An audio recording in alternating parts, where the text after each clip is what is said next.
The Grow My Cleaning Company podcast helps owners of cleaning companies just like you to grow your company and yourself so you can make more money and finally get the time and money freedom that probably got you into this business. Discover how to automate and create systems that allow you to grow like crazy without losing control. If you dig the show and want to show some love, subscribe, rate, and review on iTunes. It really helps. Enjoy the show. Hey, Cleaning Nation, Mike Campion here with the lovely Lacey Heinz of Lacey and Josh, or Joshua, depending on who you're talking to, Heinz. Lacey, on her own, started luxury home cleaning in June 2018. We're recording this August 2021. So she's been in business about 3 years. They are in Perry, Iowa. Never heard of it. Sounds made up, but I'm going to give Lacey the benefit of the doubt. So when she started, it was just her, and her husband had a job that he did not love. And from what I hear from Lacey, I don't even know if they liked it. But he is now full-time with Lacey, with the company, allowing them to spend more time with their 3 kids, 7, 5, and 7 weeks old, which is, so if Lacey dozes off at some point in the middle, just give her some love. I'll just keep talking. It'll be fine. Girlfriend's got some stuff going on at home. What did I miss, Lacey? Does that sound about right? That sounds about right. All right. So if Joshua was working, actually, he was working a job that he was working 50 plus hours a week. So him being able to be home has been a phenomenal change for our family. Yeah, I'm sure he loves it. Sounds like he likes it better. I'm sure the kids absolutely adore it. And I'm sure he loves, like, hey, if I'm going to work, I might as well make my family wealthy as opposed to somebody else's. Yes.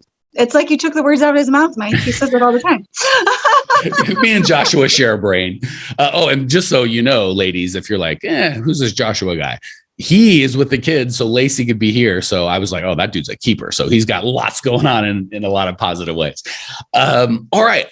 So Lacey is one of our elite graduates. And my favorite thing is, we've got tens of thousands or hundreds of thousands of listeners, and we can only usually take a dozen or so elite people per month.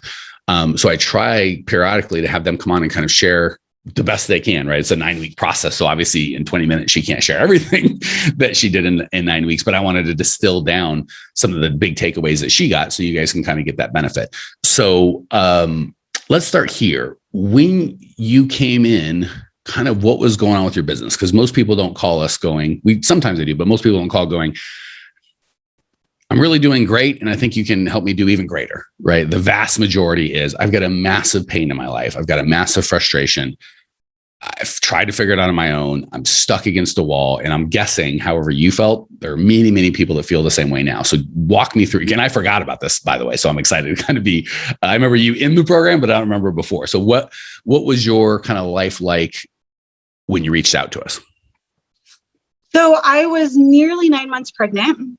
And still on the job, cleaning, and I was stepping back and mainly training, but I was still on the job every day to try and get my team to take over. I was to the point that I realized I don't feel comfortable letting my business go to these people's hands. I don't think I'm going to be able to have maternity leave. I need to figure this out. Like, I need to know that I have a team that is going to be strong, that's going to take care of my clients, and I'm not going to have to deal with all the problems and calls throughout the day and whatever. I want to be able to enjoy my newborn and be home. So that's probably at the time felt like a liability or a weakness, but from a coach's perspective, that seems like a strength, right? Because a lot of people have this general sense of, I can't do this for another 5 or 10 years or something like that. You had a pretty specific timeline of, I will be having another human being in this house in, you said you were 5 months. Yeah, in 7 weeks. So I wouldn't have minded if you called us a month early. I'll be honest. 7 weeks is pretty tight. You could have given us a little more time. But so the takeaway I would have on that for you guys, Cleaning Nation, is you can wait until there's, I don't want to say pain, because obviously it's a huge gift to have another child, but the pain around it was pain, Mike. Yeah. It was pain. I was like, not another minute. I can't do this any longer. So again, Lacey had the benefit of a literal timeline, right? Like, this is happening, right? Like, she knew it was going to happen, and many of us don't have that. So I just want to encourage you guys, whether it's reaching out to get help from us or anyone else, or just anything in your life, don't wait until the pain is like the last minute. It's just a bunch of additional stress that you didn't need. So I'm glad that that's what it took. And a lot of times I'd say probably 70% of our people come with something like that. My wife said no more, or my husband is this, or we've got a child, or I can't make payroll, or, kind of when things are on fire. And it's like, you don't have to wait until things are on fire. You can wait, at the beginning when things are, you can come earlier. So for you, you had an external hard deadline of, I need to raise this child. I've got my business. And it sounds like you just weren't confident to hand it over to your team at that time. Yeah. And then actually, while we were in the course, the 2 cleaners that I had been training both quit. And so I had to hire new people. So I was really grateful that I jumped in and had the system to use, because that's really what I was lacking. I mean, I had been doing business for 3 years, and when you wear so many different hats, it's like you don't ever I felt like I never got anything done completely. And having kind of a framework to be able to go by, obviously I still had to hire the people, I still had to do all that stuff, but having a system to be able to follow that got the right people in place that were based on our core values instead of just somebody that needed a job made a huge difference. It's funny. I forget where I heard it, and I'm not even a big golfer, but someone was telling me about, apparently on golf, like Tuesday, they get to use the range for a little bit. And then Wednesday they practice and kind of like that, or every day they're at it's a 4 or 5 day tournament. And because there's, hundreds of golfers participating and there's only like 5 or 10 spots on the range, you get like a 15-minute slot to do what they need to do. And there's this one golfer that never used a slot. He's just like, I'm fine. And the guys are like, why aren't you using the slot? And he said something I thought was really applicable to business and specifically to what Lacey said, which is, if it wasn't in my bag when I got here, 20 minutes on the driving range ain't going to fix it. It ain't going to come. Right. So, cause he's at the tournament, right? He's like, that would be like me going to tournament. Like, I got the 20 minutes on the range, right? Yeah. Oh, okay. Well, I'm not a very good golfer now, but if I have that 20-minute range time, I can jam 20 years of experience and I'll be fine. Like, of course not. That's insane. So with business, I think we do the same thing with, had Lacey, we wait until we're like, I need a system now. And I need to change my mindset as an owner now. And it's like, if you don't already have it in your bag, it's real tough. You know what I'm saying? You kind of need to give yourself some runway, right? So had you, again, however many weeks you had wasn't enough, but had you called us the day your baby was born from the hospital going, hey, I need you to help me change my mindset, put systems in place. And I'm like, how do I do that? I'm like, well, first call me about 3 months ago and then we can move on. But, until that, what do you want me to do? So I just want to encourage you guys, gals, don't wait until the very, very last minute. Some things, if you don't have it in your bag, you can't participate. So I love what you said, Lacey, about good thing I had taken action prior, because if you hadn't, and then the people quit, you're just like, I don't even know where to start from here. So that said, looking back, we can go, oh, everything worked out great. I'm sure even in the program, when your 2 people quit, you're like, oh my God, this baby's coming. That probably didn't feel so great. No, I wasn't sure if I was going to get to be home for maternity. I thought, oh my goodness, I'm going to have this baby and have to tell my clients I can't quit. I can't clean many of my clients knew I was pregnant and had told me, if you need to take maternity, if you need to take a couple weeks, that's fine. We understand. But obviously I didn't want to do that. I didn't want to have a break in my income, and I didn't want to let them down. To me, that would be letting them down. They are counting on me for a service and we're going to provide that service. So we use the system and it's still going through tweaking and processing, but we've gotten, we have cleaners now. We have 2 cleaners on now, and it's just such a huge difference when you have people that are a match for you, that have the same values as you do. It takes out a lot of the, I don't want to say work, but a lot of the things that I was dealing with that I was like, you have that thought, like, really, do you really think that that's okay? Like, how could you, for instance, just standing around. Well, I had a cleaner that would just stand around when other people were cleaning and not work. And I'm like, that's just not acceptable. Like, why would you even think that was okay? Well, they weren't a good core value match. So getting rid of that person and bringing in people that are a good match I've noticed a huge difference in our culture. And that's been the biggest thing for me. It's like, I'm starting to see the very beginning of the vision that I had for this company. So that's kind of fun to see. That is my favorite, by the way. Many times when we talk to people at the beginning, when they first come to us, that's one of the questions we ask. Are you where you thought you'd be or wanted to be? You know, if you were in 3 years at the time, 3 years ago, is this where you pictured yourself? And almost always it's like, no, yeah. Like Lacey, for those of you that don't have the video, immediately was like shaking her head like, no, no, no. So that's awesome that you identified, hey, I'm not on track. This isn't where I want to be. And you took action. Now you are. So the big thing I heard, I'm going to get like 2 or 3 big takeaways because we only have a couple minutes. Big thing I heard was you went from just hiring the best you could and not understanding when people acted crazy in your mind to getting crystal clear on what your values were and what you really required out of an employee. And then being able to see on the front end if they were a fit, as opposed to hiring them and having them do something that you felt was crazy and then being confused and having to fire them. Did I put words in your mouth, or is that how you're feeling? No, that's completely accurate. There were so many times where I would hire people on and they'd be on for 2 or 3 months and it just wouldn't work out because, like you said, they were doing things that I'm like, I just don't understand why that would even happen. And honestly, guys, gals, that's what happens when we don't run our business with core values. We know what we believe, but we haven't articulated it. We're not able to communicate it to them.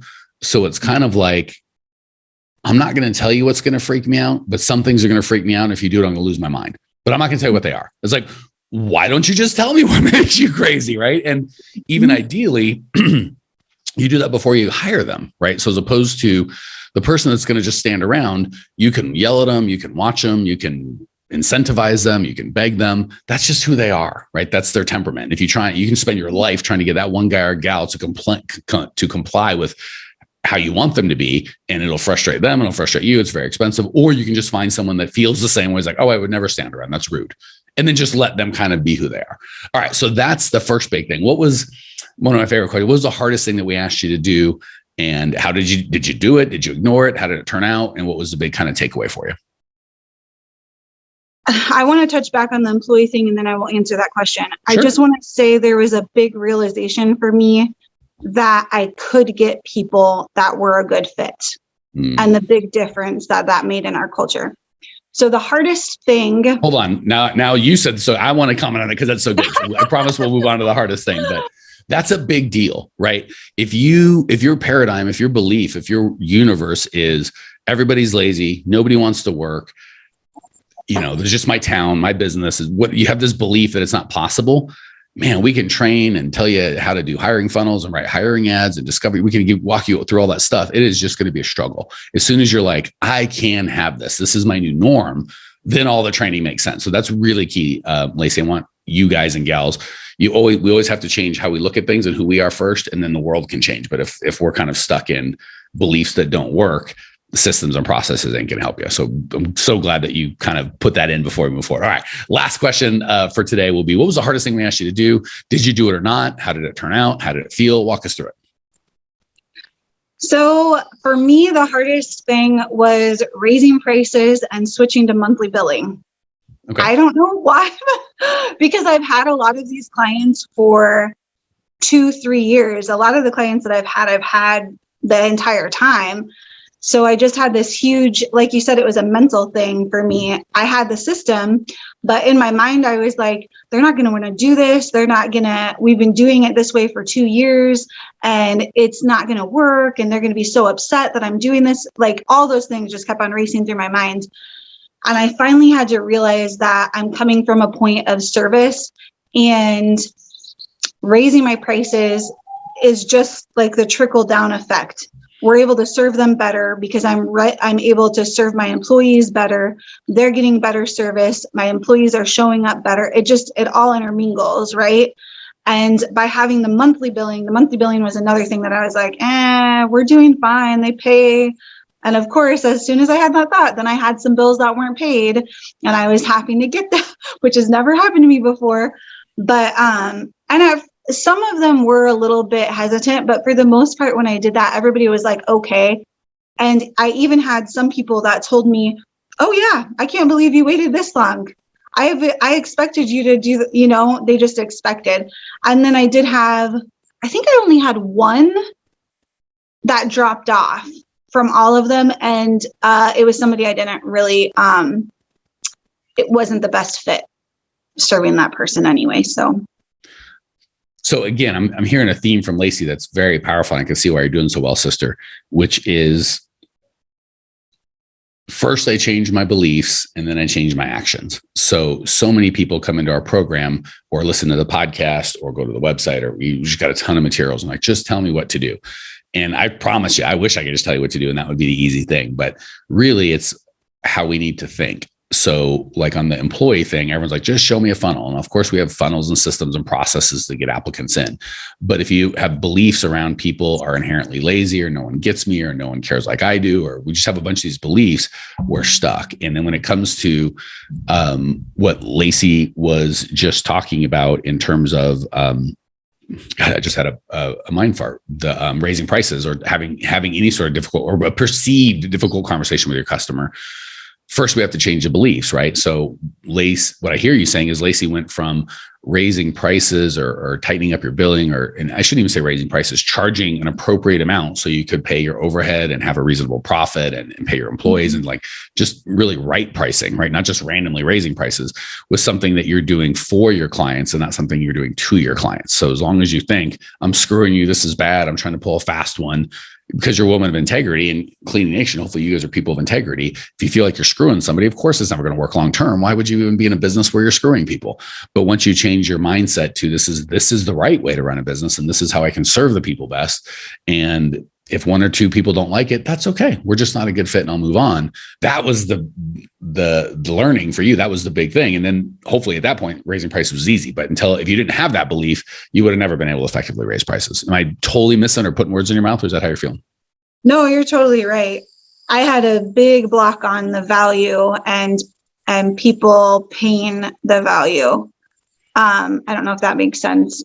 Even just raising my rates, I really had to see the numbers and use the formula and see that this is fair. This is what's right. I even compared prices to other companies and stuff just to see that my prices were right, and be able to change my mentality and say that, and see that we are providing the kind of value that, and that it's worth that, I guess. I don't know if that made sense. I feel like I kind of. No, you actually brought up a really good point, and then we're going to call it because I feel like we're running high in time. But again, same thing. We think the pricing is about money, right? Oh, we charge $300 and it's going to be $350 and they're going to be pissed, or whatever the case may be. But what I really heard Lacey saying, and having been a coach and seen this happen, you nailed it. What I heard you say is I wasn't convinced of my own value I brought into the world. And I felt like other people would see right through me, and they know that I didn't have value, and they'd be angry that I was trying to charge them more than the value I brought. So again, for people that don't have that issue, when we talk about raising price, like, that's stupid. Why would that be such a big deal? But the people that get it are like, they think it's just an external thing. You were just thinking, oh, customers are going to get mad at me. But it's like, what, are they going to punch you? Like, what does mad mean?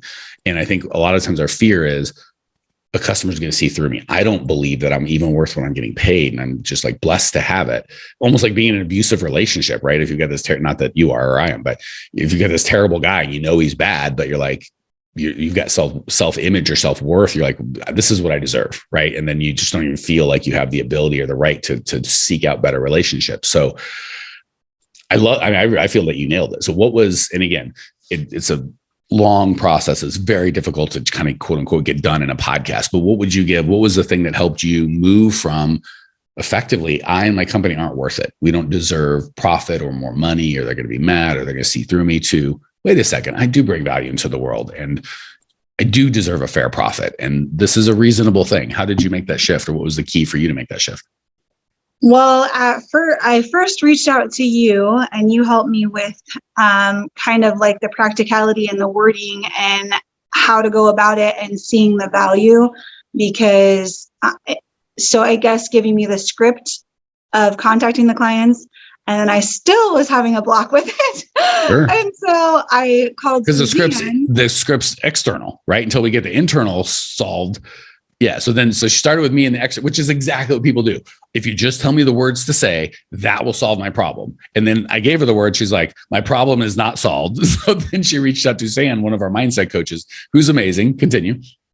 She is amazing. And she really helped me just walk through it and change that, I am worth it, and look at all of the value that we were providing. And I guess I don't even remember exactly how she did it. I just know that it worked. The magic voodoo. All right. So we're going to finish with this. You've got Cleaning Nation. They're listening to you. If you could give them the one kind of piece of advice, and it could be external, like hire with core values, use a good hiring ad or whatever, or it could be internal. Here's a belief, or here's a shift of how I felt about my business, whatever you want. What's the best kind of gift that you can give Cleaning Nation based on your journey? I definitely say internal. Start internal and know your worth, and have what really helped me is doing visualization and having a motto that I go by, that I am attracting all the right people and putting the right people in place, and we're serving at the highest level, spreading joy through cleaning. So did you guys catch that? So we went from I'm not worth it, no one wants to work, I'm lucky to get the money I get, even if it's not profitable. My husband has to work 50 hours a week at a job. That was the story. And that has been replaced with, we attract the best people.